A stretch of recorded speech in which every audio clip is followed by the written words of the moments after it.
பீர்க்கங்காயிலிங்க குழம்பு பொரியல்னு செய்யாமீங்க இந்த மாதிரி சட்னி செஞ்சுங்க. சுட சுட சாதத்தை கூட போட்டு சாப்பிட்டு பாருங்க.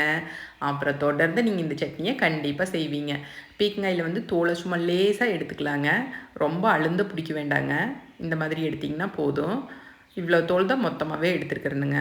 எடுத்து சிறுசு சிறுசாக கட் பண்ணி வச்சுக்கோங்க. ஒரு பேனில் எண்ணெய் விட்டுங்க. 2 டீஸ்பூன் கடலப்பருப்புங்க, 1 டீஸ்பூன் உளுந்து பருப்புங்க போட்டுங்க. நல்லா செவக்க வறுத்துக்கலாங்க, கருக விடக்கூடாதுங்க.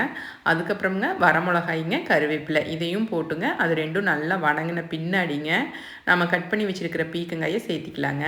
அப்படியே வணக்கிட்டே இருக்க வேண்டியதானுங்க. பீர்க்கங்காய் வந்து அந்த சதப்பகுதியெல்லாம் நல்லா சுருங்கிங்க, நல்லா வணங்கிருங்க. கொஞ்சம் நேரம் எடுக்குங்க. நல்லா வணங்கின பின்னாடிங்க நல்லா ஒரு கப் அளவு தேங்காய் பூ சேர்த்திக்கலாங்க.